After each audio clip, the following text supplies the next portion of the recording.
Welcome to the deep dive. Today we're tackling the world of trading. That's right.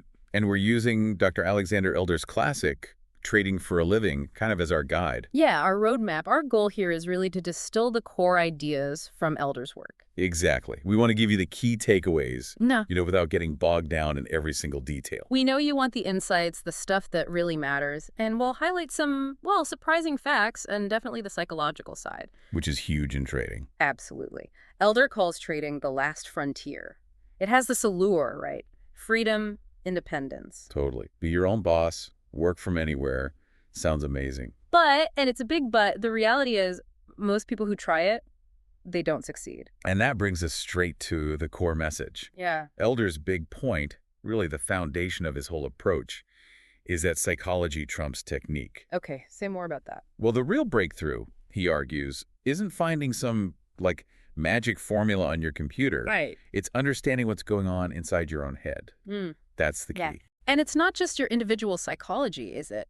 Elder talks about the market itself having a kind of psychology. Exactly. Mass psychology. He says price movements, volume patterns.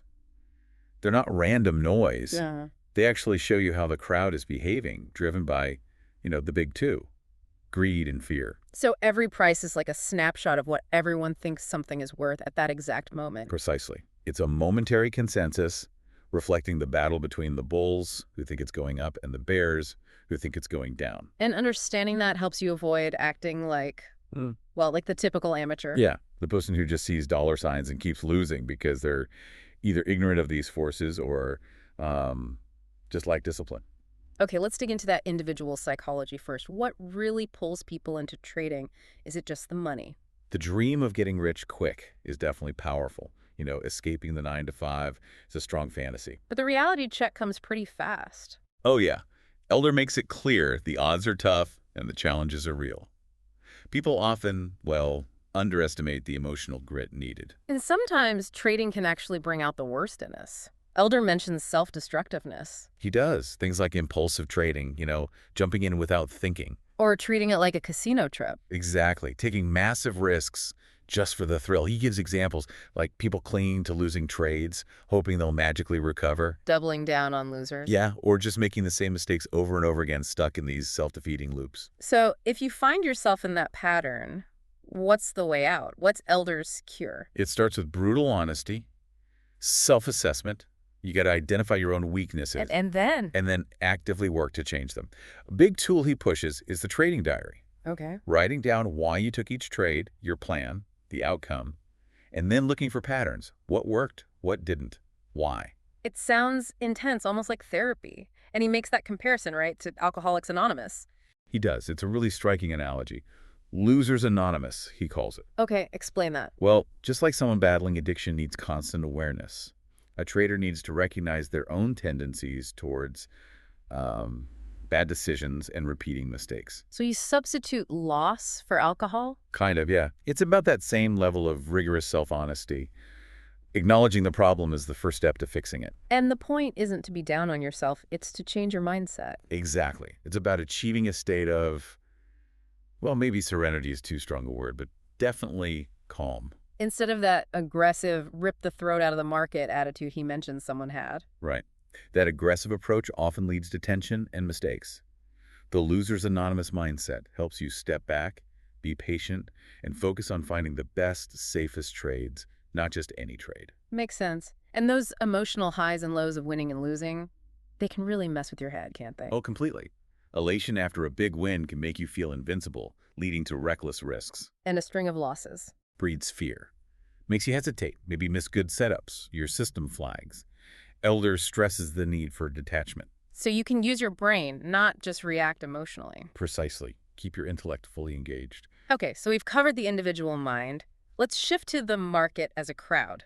How does Elder explain this collective behavior? Like we said, each price is that momentary consensus. But the key is the crowd aspect. Humans have this powerful urge to, fool the herd. To do what everyone else is doing. Yeah, and that instinct. Usually pretty dangerous for a trader. Because successful trading often means going against the crowd. Often, yes. Or at least thinking independently. Right. You need the discipline to trust your own analysis and your system, even if the crowd seems panicked or overly euphoric. And with modern tech, these crowds are global now, right? Emotions spread instantly. Instantly. So understand crowd psychology, the basic rules of how groups behave, helps you see how you might be getting influenced without realizing it. What about market gurus? Elder seems pretty wary of them. Very wary. He cautions against blindly following anyone who promises guaranteed riches, Because because nobody has a crystal ball. Hmm. Dramatic forecasts are often just marketing. Some analysis can be helpful, sure, but ultimately you have to do the work yourself. Make your own decisions. And what's his take on inside information? Does it really give people an edge? He acknowledges that, yes, corporate insiders often have information sooner, and as a group, their trading in their own company stock tends to be profitable. That's legal if reported. But illegal insider trading. That's just stealing, plain and simple. Hmm. He also points out the disadvantage for us retail traders at home. We don't have the institutional squawk box blurting out news instantly. Right. Another common excuse for losing is not having enough money, right? The undercapitalization myth. Yeah, Elder tackles that head on. He argues more capital doesn't fix bad habits. So if you're undisciplined with $10,000, you'll likely be undisciplined with $100,000. Exactly. You'll just make bigger mistakes and lose more money faster. Blaming lack of capital is often masking the real issues. Poor strategy, no risk control, emotional trading. Okay, moving beyond psychology, let's talk practical barriers. Commissions and slippage. Elder really hammers home how important these are. He does, and rightly so. They might seem small trade by trade, but they add up massively. Ignoring them is like, well, his analogy is medieval peasants not knowing about germs. It's a hidden killer of So profits. you absolutely have to track them. Every penny. And slippage, that difference between the price you expected and the price you actually got filled at. That can bite you, especially in fast markets. For sure. Which is why he recommends using limit orders over market orders when you can. Why limit orders specifically? Because with a limit order, you set the maximum price you'll pay to buy or the minimum you'll accept to sell. A market order just said, get me in now, whatever the price. Limit orders give you control, reduce that slippage risk. Makes sense. And then there are other costs too, right? Your setup, data. Yep. Computers, real-time data feeds, maybe charting software subscriptions, advisory services, even books. Yeah. It all comes out of your trading funds. Got to factor it all in. Despite all these hurdles, Elder points out an advantage individual traders do have over big institutions. What's that? Freedom. Freedom from the pressure to trade constantly. Ah, right. Institutions often have targets, mandates. They have to be active. Exactly. Even if the market's offering nothing good. As an individual, you can afford to be patient. Wait for the A-plus setups that fit your plan. Resist the urge to just do something. That patience can be a huge edge. And technology has helped level the playing field too. Absolutely. Powerful charting and analysis tools that used to cost a fortune are now cheap or even free. He mentioned stockcharts.com as an example. Individuals have access to incredible analytical power now. Okay, so that brings us to technical analysis itself. Elder contrasts computerized analysis with older, classical charting. What's the key difference he highlights? Objectivity, mainly. A computer calculates an indicator, like a moving average, using a set formula. It's the same result every time, for everyone. Whereas classical charting, drawing trend lines, identifying patterns visually. Could be more subjective. Different people might see slightly different things. He respects the pioneers, Dow, Hamilton, Rea, Edwards, and McGee, but notes that computerized tools offer more precision. And market behavior itself has changed since their time. Yeah, he observes that, for instance, market bottoms seem to form quicker these days, while tops often take longer to fully develop.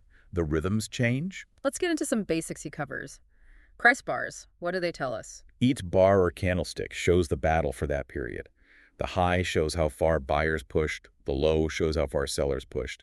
The close tells you who won that specific battle. The whole bar shows the intensity of the conflict. And support and resistance levels, those are psychological zones. Very much so. Support is often where buyers previously jumped in, maybe regretting not buying lower. Resistance is where sellers emerged, maybe regretting not selling higher. It's collective memory and emotion creating these zones. And then strength depends on how strong those feelings were. Exactly. Lots of volume, lots of activity at that level means stronger feelings, stronger support or resistance. And crucially, once resistance is broken, it often becomes support, and vice versa. The roles can flip.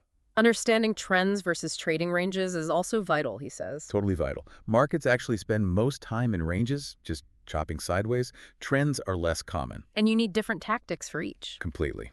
In a trend, you generally want to trade with the trend, buy dips and uptrends, sell rallies and downtrends. You might use wider stops to ride it out. And in a range. You might try to buy near the bottom of the range and sell near the top, often with tighter stops. Different environment, different rules. He also warns against trying to be right all the time. Oh yeah, that's a recipe for disaster. Professionals cut losses fast. They accept uncertainty. You can't know what will happen. Yeah. That's why using multiple tools for confirmation is a good idea. Okay, let's talk specific indicators mentioned, especially looking at that first chart image provided. Moving averages, EMAs. What's the takeaway? Right, so EMAs, exponential moving averages, the red line on the chart, are great for confirming trends. If the EMA is rising, like it is there, it suggests an uptrend. And Elder says dips towards a rising EMA can be buying opportunities. Often, yes. The idea is you're buying a temporary pullback within the larger uptrend, hoping it resumes.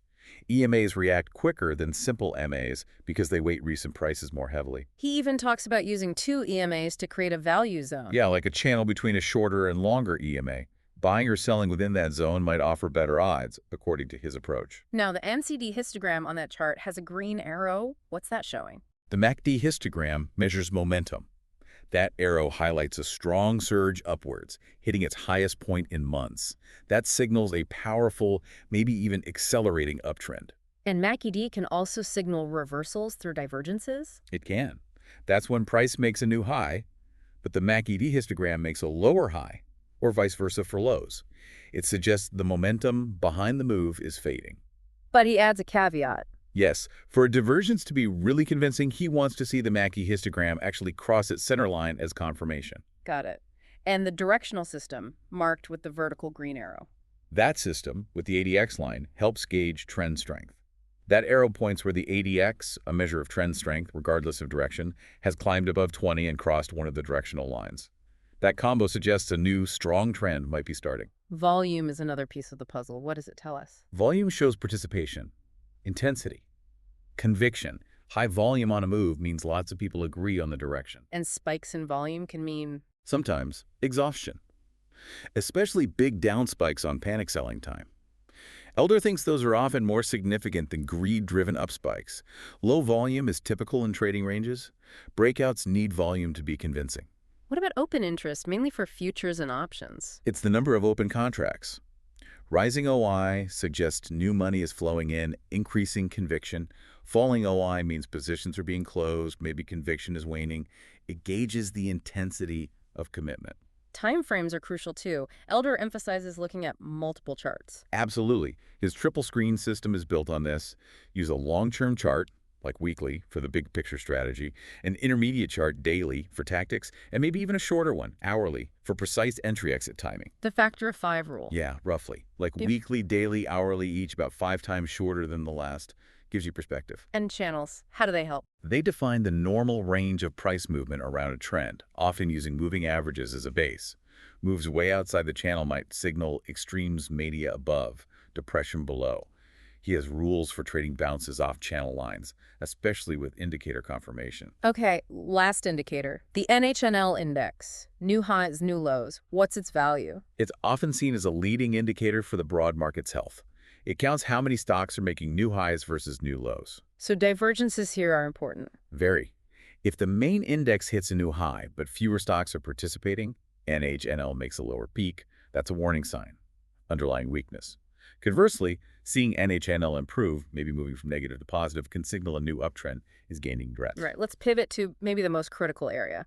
Risk management. Elder has some very strict rules here. Non-negotiable, in his view. Oh. Survival depends on it. The two big ones are the 2% rule and the 6% rule. Okay, break those down. The 2% rule. Never, ever risk more than 2% of your total account equity on any single trade, period. So if you have $50,000, your maximum risk on one trade is $1,000. Exactly. And the 6% rule. Your total risk across all open positions combined for the entire month shouldn't exceed 6% of your starting equity for that month. So the 2% protects against one bad trade, the 6% protects against a string of bad trades wiping you out. Precisely. It's about controlling losses. And that means always, always using stop-loss orders. Decide your exit point before you enter. No wishful thinking. Calculate your risk first. He calls it businessman's risk, right? factoring in costs, too. Yes, except that commissions and slippage are part of the cost of doing business and include them in your risk calculation. And learning from those losses is part of managing risk. Absolutely crucial. Keep good records. Why did you lose? Was it a bad setup? Bad execution? Emotional mistake? Find the pattern, fix the behavior. Which involves overcoming that psychological hurdle of actually taking the loss. Which is hard. Nobody likes being wrong. But you have to cut losses ruthlessly to protect your capital for the next opportunity. Okay, what about taking profits? Is there a rule for that? His mantra is, enough is the power word. Don't be greedy. Set realistic targets based on your analysis, support resistance, channels, moving averages. And for shorter term trades. He suggests watching for the very first sign of divergence on your indicators. If price makes a new high but your oscillator doesn't confirm, maybe it's time to take some or all profits. Stop placement is tricky. You don't want them too close, but not too far either. Any tips from Elder? Yeah, avoid the obvious spots where everyone else's stops might be clustered. Those can be magnets for stop hunting. So maybe just below a round number or right at a clear support level isn't ideal. Often not. He suggests using the average true range ATR indicator to help set stops. It measures volatility, so you can place your stop, say 1.5 or 2 ATRs away from your entry, outside the typical market noise. That gives the trade room to breathe. Exactly. And use trailing stops too. As the trade moves in your favor, move your stop up for longs or down for shorts to lock in profit and reduce risk. And always have a catastrophic stop. Absolutely. Your ultimate line in the sand. The point where, no matter what, you get out to prevent a potentially account-destroying loss. Your life jacket. So bringing all this together, how do you build actual trading systems or strategies based on these ideas? Elder emphasizes having clearly defined rules, written down, developed when you're calm, when the market's closed. So you're not making emotional decisions in the heat of the moment. Right. He talks about mechanical systems, strict rules, little discretion, versus discretionary ones, more judgment involved. Even mechanical ones need some oversight, he notes. And testing is vital. Crucial. Backtest on historical data first? Sure. But then you must forward test with small amounts of real money. See how it actually performs live with real fills, slippage, and your own emotional responses. You mentioned his triple screen system earlier. That combines time frames and indicators. Yes. It uses the longer time frame to identify the main trend, the tide. The intermediate time frame defines setups trading with that trend, the wave, and the shortest time frame for precise entry-exit timing, the ripple. It combines trend-following indicators and oscillators. And he gives examples of strategies. He does, like trading false breakouts when there's a divergence, or buying pullbacks to a value zone, like an EMA in an established trend, or fading extremes, betting against a move that looks overdone. Building a watch list is part of this. Definitely. Identify stocks or markets that meet your broad criteria. Then scan that list regularly for specific setups based on your chosen system rules. And plan the trade before you take it. Always write down entry point, initial stop loss, profit target. Have the plan clear before you click the button. Finally, Elder really circles back to continuous learning and, again, record keeping. It's non-negotiable for improvement. You have to keep meticulous records. Entry, exit, stops, commissions, slippage, the reason for the trade, what went right, what went wrong, P&L, everything. That's how you break bad habits, like small wins followed by big losses. It's the only way, really. Analyze your data. Find your edge. Find your weaknesses. He even suggests a trade AppGar score rating potential trades based on your system criteria before taking them. Like a checklist for quality control. Exactly. And review your journal regularly, maybe weeks or months later with some emotional distance. The lessons become clearer. Trading's a journey, he says. Constant learning, constant adjustment. So, wrapping this up, the big message seems to be, yes, learn the tools, understand the market. But the real key, the thing that separates winners from losers long term, is mastering yourself, your own psychology, and understanding the crowd psychology. Right. Hopefully the principles we've pulled from Elder's work give you a solid foundation, a way to become, as he puts it, well-informed for navigating trading. A framework for thinking about it, definitely. So here's a final thought for you listening. Think honestly about yourself. What personality traits or tendencies might be your biggest hurdle in trading? Impulsiveness, fear, trouble admitting mistakes. And then consider how you could apply that Losers Anonymous concept. How could you consciously acknowledge and manage that specific tendency in your trading? We really encourage you to dig deeper into risk management. Those 2% and 6% rules are huge technical analysis tools that resonate with you, and seriously commit to detailed record keeping. It's a challenging field, no doubt, but potentially rewarding if you approach it with discipline and a commitment to continuous learning. Keep exploring, keep learning. Thanks for joining us on this deep dive.